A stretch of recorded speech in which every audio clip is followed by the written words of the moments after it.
नमस्कार दोस्तों, स्वागत है आप सभी का हमारे अपने YouTube channel PCMB digital Gurukul classes पर। बच्चों, आज हम लोग KVPY का सेक्शन डिस्कस करने वाले हैं। KVPY SB section part 2।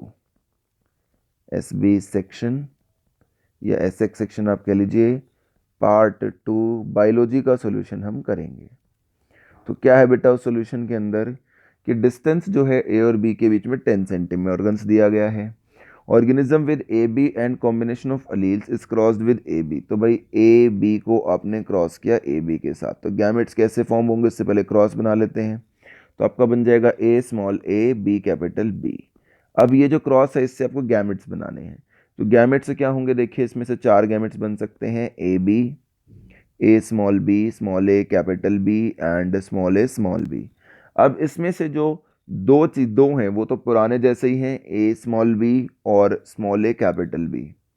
ये तो पुराने हैं, ये दोनों नए हैं, ए बी और ए बी। तो टोटल 2 जो हमारे पास चांसेस हैं वो नए हैं। टोटल 2 में से आपको जो रिकॉम्बिनेशन पहले दी गई वो 10 दी गई, यानी दोनों में इक्वल इक्वल चांसेस होंगे, 5% इसके चांस होंगे, 5% इसके। तो यहाँ पर हमारा आंसर हो जाएगा जेनेटिक डिस्टेंस 10 है तो रिकॉम्बिनेशन फ्रीक्वेंसी, जेनेटिक डिस्टेंस का मतलब क्या होता है, रिकॉम्बिनेशन फ्रीक्वेंसी। तो रिकॉम्बिनेशन फ्रीक्वेंसी 10 है और होनी 2 में है, तो दोनों में आपने इक्वल डिवाइड कर दी।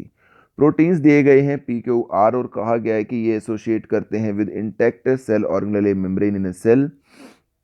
If intact organelle is treated by high ionic concentration, तो सिर्फ आर रहता है, बाकी रिमूव हो जाते हैं। तो सिंपल बायोमोलिक्यूल का क्वेश्चन है कि भाई 2 प्रोटीन्स होते हैं, एक पेरिफेरल और एक इंटीग्रल। तो जब आप हाई स्ट्रेंथ लाओगे तो पेरिफेरल वाला रिमूव हो जाएगा और इंटीग्रल वाला रिटेन करेगा। तो यहाँ पर अब आप देखेंगे कि यानी कि आर रिटेन कर रहा है तो आर इंटीग्रल है इसका मतलब, और बाकी जो दोनों है वो पेरिफेरल है। तो P and Q R peripheral, ये बात सही है, आर पेरिफेरल है ये गलत है, पी एंड क्यू इंटीग्रल है ये भी गलत है, और क्यू इंटीग्रल है ये भी गलत है क्योंकि वो भी रिमूव हुआ है। अगर आप फोटोसिंथेसिस से करते हैं तो आपसे कहा गया कि क्या प्रोड्यूस होगा, ऑक्सीजन की। तो ऑक्सीजन की फोटोसिंथेसिस जब कभी भी करते हैं तो फोटो सिस्टम 2 पर क्या होता है, 2 वाटर मॉलिक्यूल्स जो होते हैं, 4 hydrogen ions plus oxygen plus 4 electrons. यानी हम कह सकते हैं ऑक्सीजन किससे प्रोड्यूस हुआ, हाइड्रोलिसिस ऑफ वाटर से। तो इसका आंसर होगा D. How many different proteins consisting of 100 amino acids can be formed from 20 different amino acid. Simple बात है कि n का पावर 20 है और 100 amino acids, how many different proteins consisting of 100 amino acids can be formed from 20 amino acids। तो 20 की power 100 simple सा answer था इसका। इसका आंसर हो जाएगा 1। ठीक है, जिसमें कि आसान सा क्वेश्चन था, 20 की पावर n जो है वो फॉर्मूला होना था, n यहाँ पर 100 है। Molecular weight of E coli जो है आपको दिया गया है कि 3.1 × 10⁹ है। एवरेज मोलिकुलर वेट जो है न्यूक्लियोटाइड पेयर का 660 है, और ईच न्यूक्लियोटाइड पेयर की लेंथ जो है वो कंट्रीब्यूशन इतनी है। तो लेंथ ऑफ ई कोलाई आपको यहाँ पर निकालनी है। तो लेंथ ऑफ ई कोलाई जो आपको निकालनी है तो वो कैसे निकलेगा, देखिए आपको मालूम होना चाहिए कि मोलिकुलर वेट ऑफ डीएनए क्या होगा। तो मोलिकुलर वेट ऑफ डीएनए होगा number of base pairs multiplied by average molecular weight of nucleotide pairs. Nucleotide pair, तो यहाँ पर जो नंबर ऑफ बेस पेयर्स आपको दिए गए हैं वो ऑलरेडी दिए गए हुए हैं। कितना दिया गया हुआ है, मल्टीप्लाई कह रहा हूँ सॉरी, यहाँ पे इसको अपॉन में रखने की कोशिश करनी चाहिए हमें, डिवाइडेड बाय दिस। तो नंबर ऑफ बेस पेयर जो हमें दिए गए हैं वो तो वैल्यू दी गई है 3.1 10⁹ और जो एवरेज वेट दिया गया है वो दिया गया है 660। तो ये जब वैल्यू हम निकालते हैं तो ये आ जाती है 4.70 इंटू 10⁶। अब आपको कहा गया ईच न्यूक्लियोटाइड पेयर, तो नंबर जो मोलिकुलर वेट था वो आपने निकाल लिया है ना। तो मोलिकुलर वेट आपको दिया गया था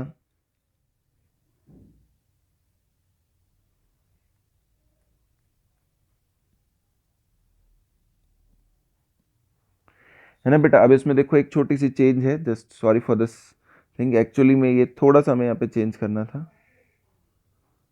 क्या चेंज करना था इसमें कि नंबर ऑफ बेस पेयर्स जो होते हैं उसका फॉर्मूला था जो अभी हम लिख रहे थे, थोड़ा सा जल्दबाजी में ये फॉर्मूला चेंज हो गया था गलती से। नंबर ऑफ बेस पेयर्स जो होते हैं वो होते हैं molecular weight of DNA divided by average molecular weight. ठीक है, उससे बेस पेयर पता चल जाते हैं। अब मॉलिकुलर वेट हमें यहाँ पे दिया हुआ है 3.1 इंटू द पावर 10 की power 9 divided by average molecular weight हमें दिया हुआ है 660। ये वैल्यू आती है 4.70 इंटू 10 टू द पावर 6। अब आपको लेंथ भी दी हुई है हर एक की, तो आपको क्या पता करना है टोटल। तो आपको देखो लेंथ दी हुई है ना, ईच न्यूक्लियोटाइड पेयर की लेंथ ये है, तो इकोलाई की लेंथ क्या होगी, number of base pairs multiplied by each nucleotide pair length. यानी कि जो भी आपने वैल्यू निकाली है 4.70 10 टू द पावर 6, उसको आप मल्टीप्लाई कर देंगे 0.34 नैनोमीटर से, तो इसकी जो वैल्यू आएगी सॉल्व करने पर वो आएगी 1.6 mm। ठीक है, उसके बाद देखिए अगला क्वेश्चन है आपके पास कि क्या 2 है इमाइग्रेशन के लिए। बहुत ही आसान क्वेश्चन था, डायरेक्ट था कि एक इंडिविजुअल से कितने, एक पॉपुलेशन से कितने हैबिटेट्स से लोग छोड़कर जा रहे हैं अंडर कंसिडरेशन, उसको कहते हैं इमाइग्रेशन।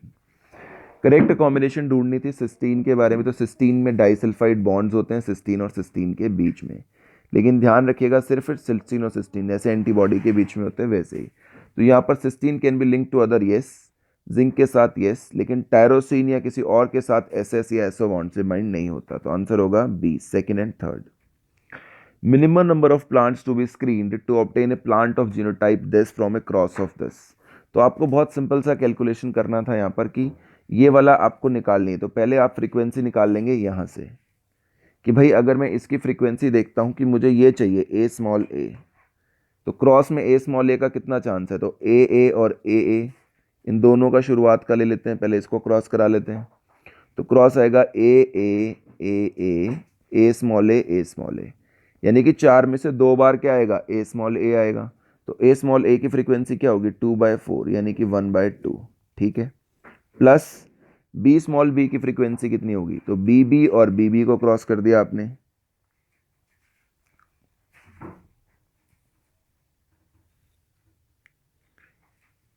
बी स्मॉल बी और इधर हो गया बी स्मॉल बी। तो यहां पर देखिए बी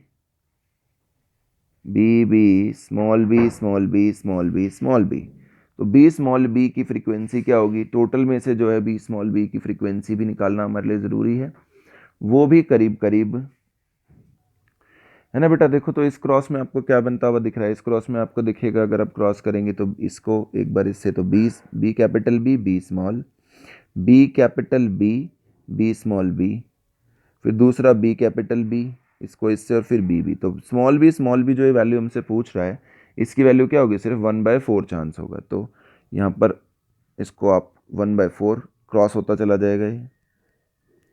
फिर उसके बाद क्या वैल्यू होगी, कैपिटल सी स्मॉल सी, आपको इसकी फ्रीक्वेंसी निकालनी है। तो आप देखिए इधर से क्रॉस करेंगे कैपिटल सी स्मॉल सी कैपिटल सी कैपिटल सी, तो अगर आप इसको क्रॉस करेंगे तो स्मॉल सी तो एक ही तरफ है इस बार, तो आपको निकालना किसका, कैपिटल सी स्मॉल सी, तो capital C capital C capital C capital C, फिर सी स्मॉल सी, तो 2/4 फिर से ये दो वैल्यूज़ हैं, तो 1/2।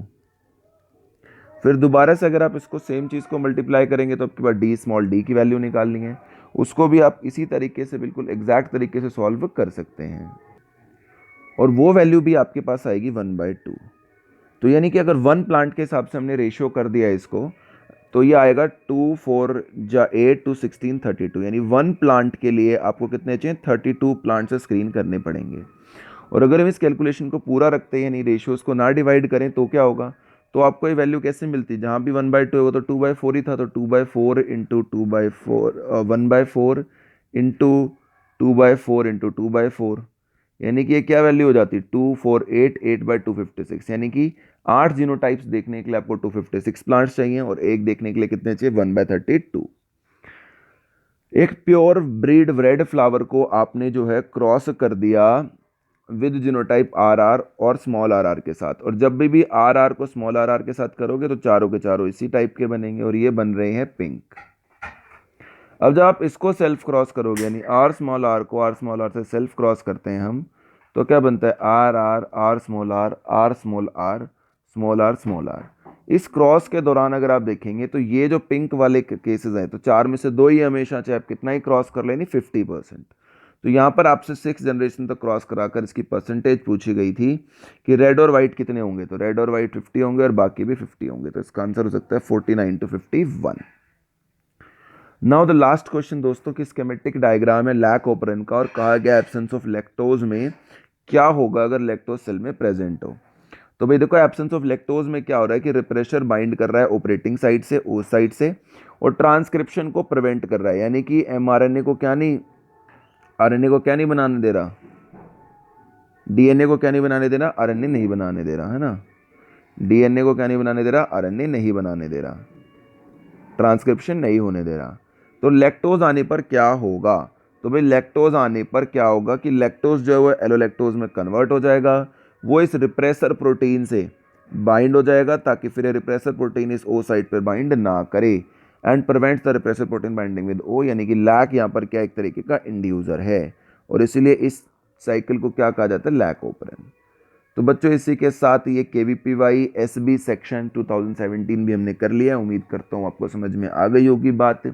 कोई प्रॉब्लम रही हो तो हमसे ज़रूर पूछे। आपका बहुत बहुत धन्यवाद वीडियो देखने के लिए। हमारे चैनल को जरूर सब्सक्राइब करें और हमें सपोर्ट करते रहें। Thank you.